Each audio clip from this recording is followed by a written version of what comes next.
안녕하세요. 오늘은 대강절 첫 번째 주일 설교를 여러분과 함께 나누겠습니다. 여러분, 대강절이라는 말이 있죠.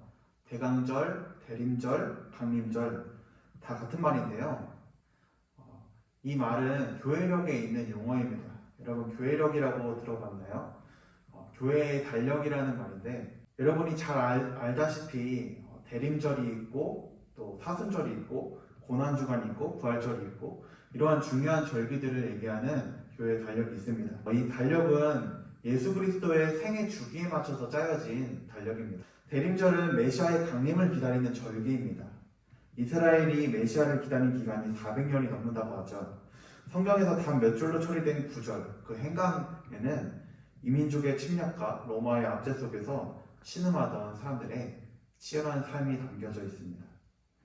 메시아를 기다리는 절박한 마음은 결코 몇 줄로 표현될 수 없겠죠. 여러분, 뉴스를 보니까 신규 확진자 수가 다시 치솟고 있습니다.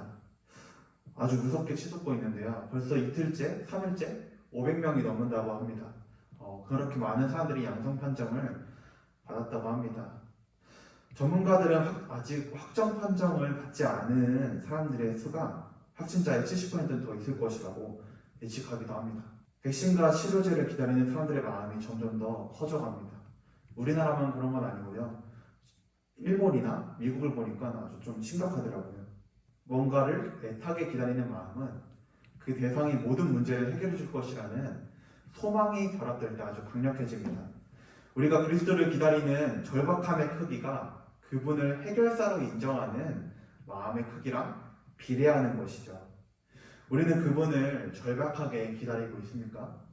우리 친구들은 예수님을 절박하게 기다리고 있습니까? 오늘은 이 절박하게 기다리는 것, 이것에 대해서 여러분과 함께 나누고자 합니다. 마가복음 13장 24절에서 37절의 말씀인데요. 여러분, 아까 다 읽은 줄로 알고 바로 시작하겠습니다. 여러분, 세계라는 말 알죠? 세계관, 마블 세계관, 무슨 세계관, 이런 세계관이 아주 유행처럼 쓰이는 말입니다. 우주 전체를 뜻하는 표현일 수도 있겠고, 때로는 나의 주변이나 내가 아는 세상의 경계선까지를 말할 수 있겠습니다.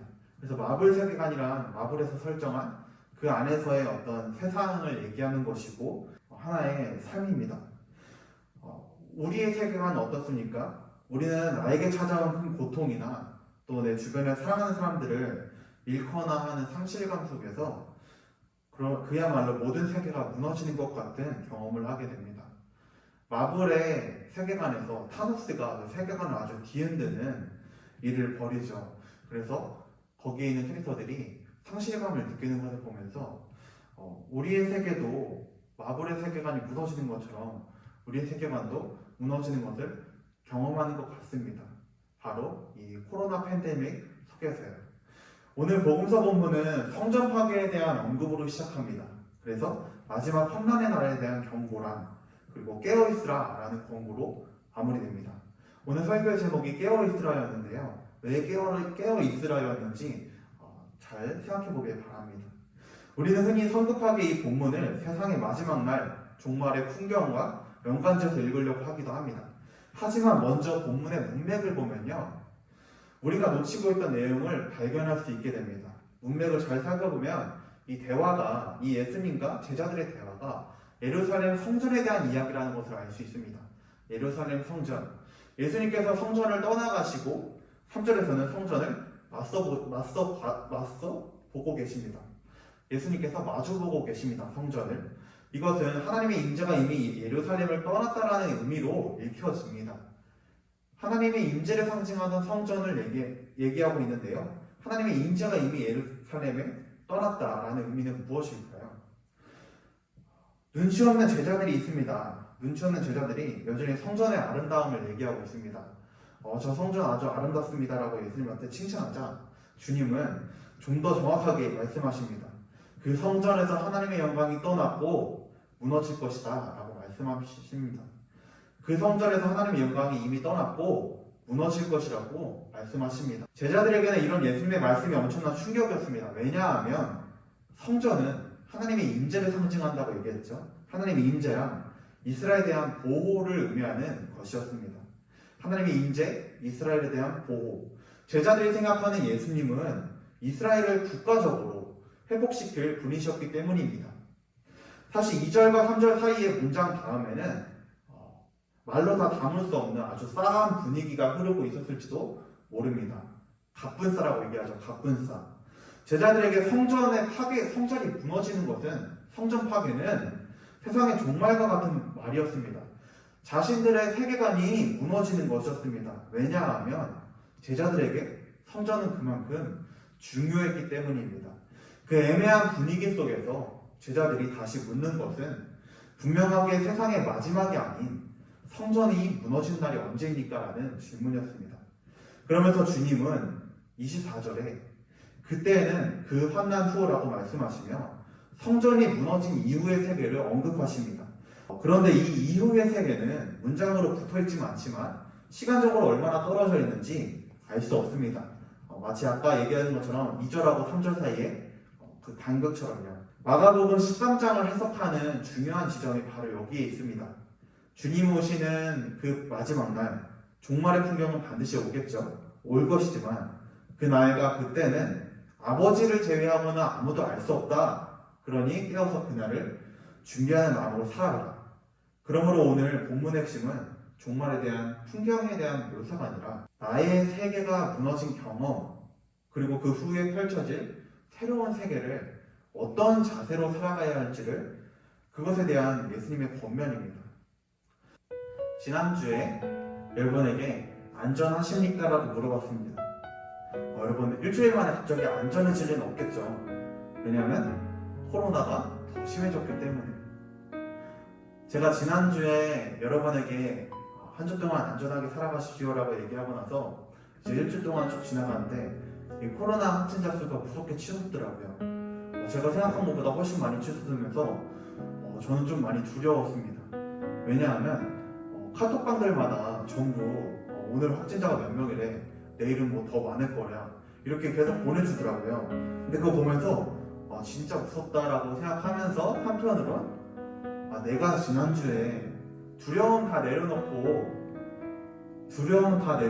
주님만 의지해라고 찬양했는데 그게 딱 생각이 나더라고요. 여러분, 우리가 어떤 어려움에 처해 있습니까? 코로나로 인해서 두려움에 휩싸이는 어려움에 처해 있습니다.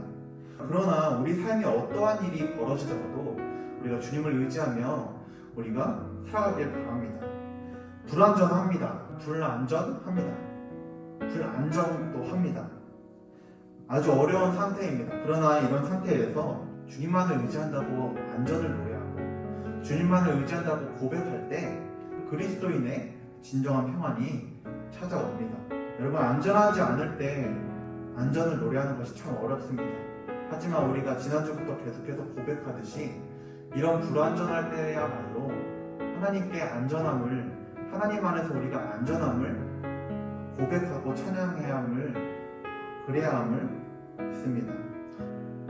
우리 개인의 고백을 하나님 앞에 내려놓고, 하나님, 내 영혼이 안전하길 원합니다. 내 영혼이 하나님 앞에서 안전할 수 있게 해주십시오 라고 기도하시길 바랍니다. 네, 기도하겠습니다. 하나님, 한 주간 살아오면서 하나님 앞에서 새로운 시작을 다짐했었습니다. 내 영혼이 한 주간 안전하게 살아갈 수 있게 하여 주시옵소서. 주님, 이제 새로운 교회력을 시작을 합니다. 이 강림절의 기간, 대림절의 기간, 주님 오시는 날을 기대하며 우리 왕이신 주님을 기대하며 우리가 두 손 들고 주님을 찬양할 수 있게 하여 주시옵소서. 두 손 들고 찬양할 때 주님 어서 오셔서 새롭게 하여 주시고 이 땅 회복시켜 주시옵소서. 살아 역사하시는 예수님의 이름으로 기도드렸습니다. 아멘. 네, 여러분, 한 가지만 광고할게요. 이번 주간에 수능이 있습니다. 수능. 미뤄진 수능이 드디어 있습니다. 올해는 우리 고3 언니, 오빠, 형이 별로 없죠. 하지만 분명 있습니다. 정혜원, 이승재 있습니다. 두 친구 위해서 기도해 주시고요. 두 친구 안전하게 수능 볼 수 있도록 또 앞으로 이 두 친구의 학업과 진로와 취업을 위해서 여러분 기도하셔야 합니다. 그리고 우리 12월 6일 날 수능 지나고 12월 6일이면 언제죠? 주일입니다. 주일. 12월 6일 주일 오후에 수험생과 취준생을 위한 기도회가 있습니다. 수험생과 취준생을 위한 기도회가 이곳 소예배실에서 있는데요. 코로나 때문에 밖에 나가는 게 좀 두렵죠. 좀 무섭습니다. 줌에서 함께 같이 기도하기 원합니다. 이 자리 꼭 오지 못하더라도 줌으로 함께 참여했으면 좋겠습니다. 줌에서 우리 수험생과 취준생을 위해서 기도하는 시간 갖겠습니다. 또 취업을 준비하는 친구들 많이 있습니다. 기억하면서 함께 기도하는 공동체 되길 소망합니다.